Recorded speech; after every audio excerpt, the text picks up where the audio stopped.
The short vowels in American English are a, e, I, and A is the short A sound in words like hat or apple. I suggest you start with a smile for this sound. Make sure your mouth is open. The tip of your tongue will rest behind your bottom teeth, and the body of your tongue will curve upward to make a slide. Ah, ah, ah. To practice the ah sound with me, read these sentences.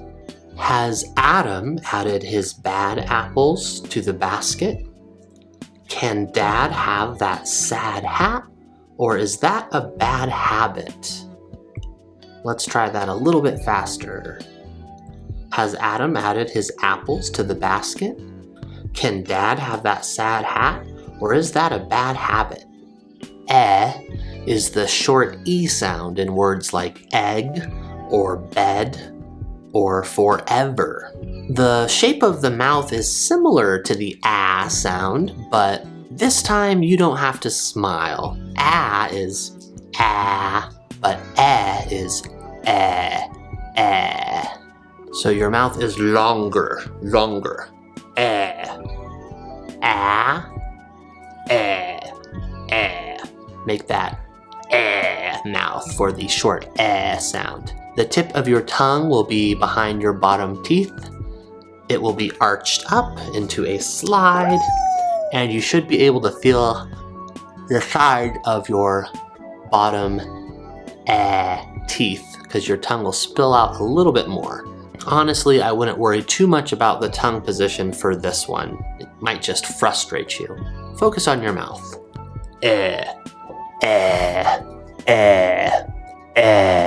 To practice the sound with me, read these sentences. Get to bed, Ed. Let your neck and head rest in your nest. Never ever forget, bed is the best. Let's try that a little bit faster. Get to bed, Ed. Let your neck and head rest in your nest. Never ever forget, bed is the best.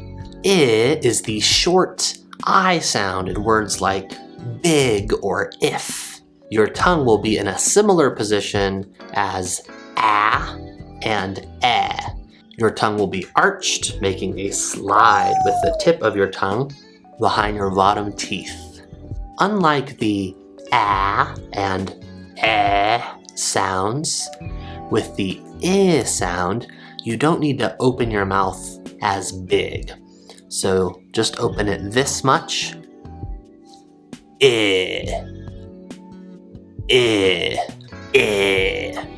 You don't even really need to move your teeth from where they normally rest.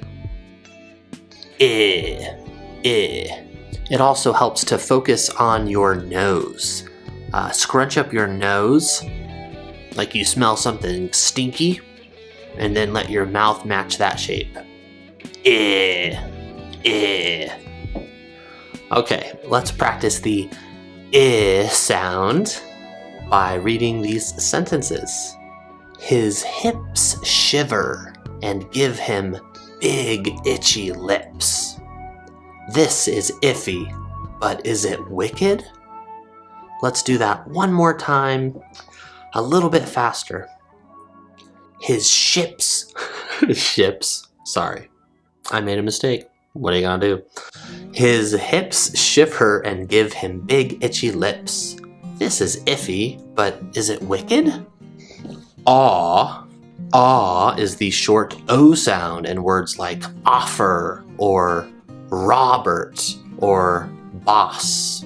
When you make this sound, your tongue will not arch up. With this sound, your tongue will rest low in the back of your mouth.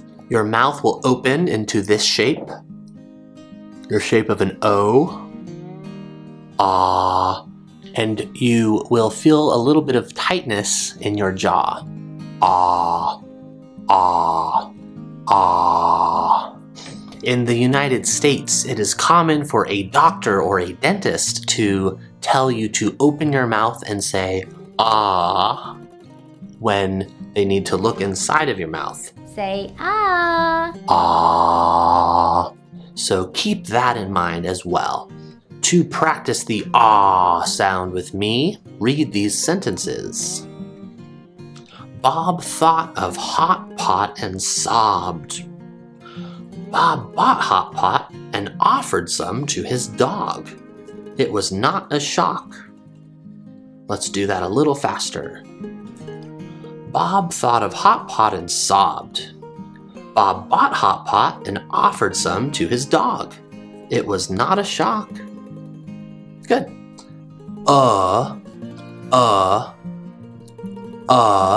Is the short U sound in words like under or but or butterfly.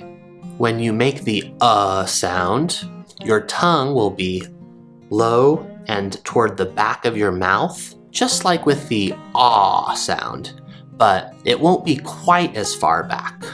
Your mouth will also be slightly less rounded than an ah. So the ah, there's a circle.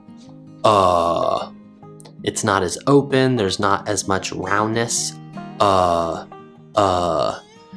And you don't need to use your jaw as much. With ah, there's a tightness in your jaw. Remember, you're opening ah for the dentist. Ah, is just I think of as the lazy ah. It's ah without as much work. Your jaw just sort of drops. I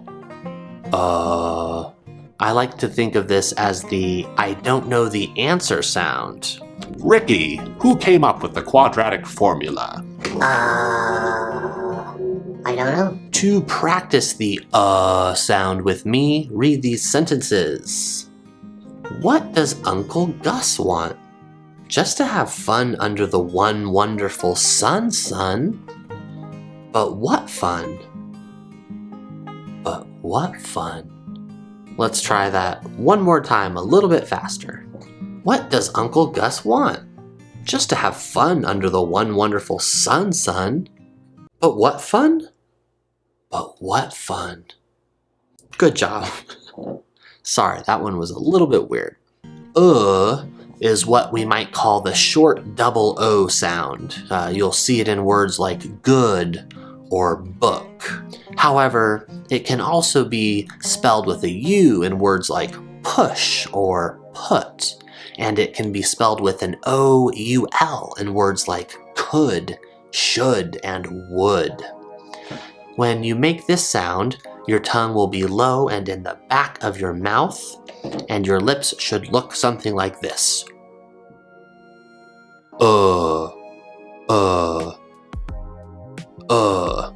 So if you look at the side, I'm sort of pursing my lips and pushing them out.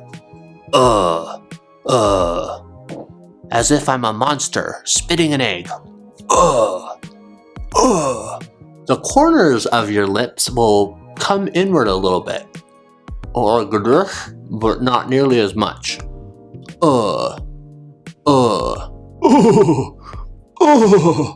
I like to remember this one as the caveman sound.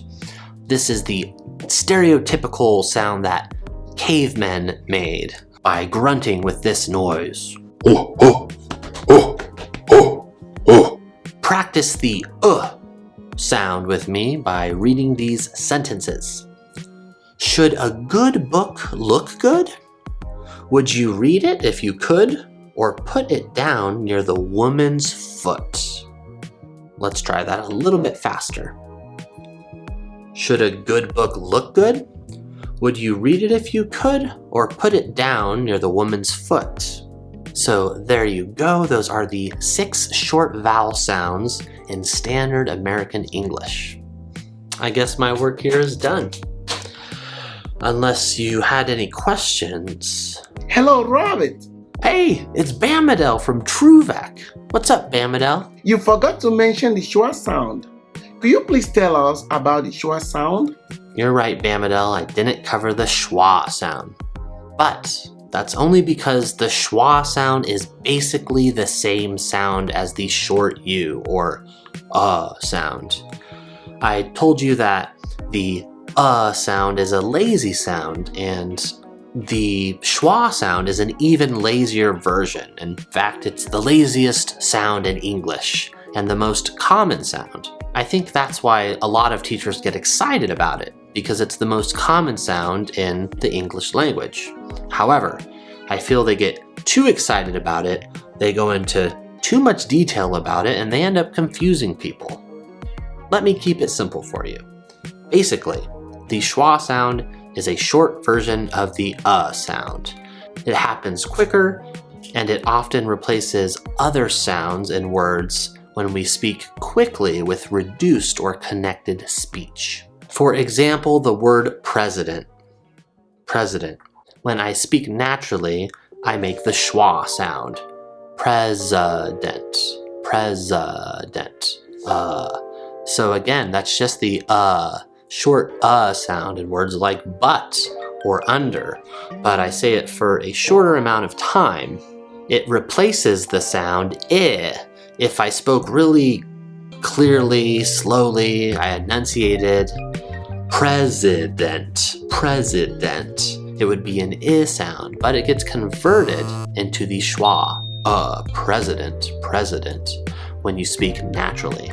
Also, when you write words phonetically using the International Phonetic Alphabet, the symbols that I show you in these videos, we write the schwa sound instead of the sound when it is unstressed. When it is unstressed. So in the word uncle, uncle, the first sound is and that is the stress sound. Uncle, uncle. In another word like banana, however, the stress syllable is na, banana. Banana. So the in ba and the at the end, na, banana. Those would both be written as schwa sounds, simply because they're not stressed. So we don't say them for as long, they're not emphasized as much. So as you can see, the schwa sound is pretty much just the short U sound. I would just think of them as the same sound. There's no reason to complicate things or confuse yourself just because your English teacher is way too enthusiastic about the schwa sound. And by the way, I think that word schwa is gross. I don't like the sound of it. It makes me uncomfortable. Okay, I'm done. But sorry, Bamidel, that's why I did not talk about the schwa sound. Anyway, I hope that helps. Those are the short vowels in Standard American English. This pronunciation video was made in cooperation with TruVec. To learn more about TruVec, go ahead and click the link I left for you in the description.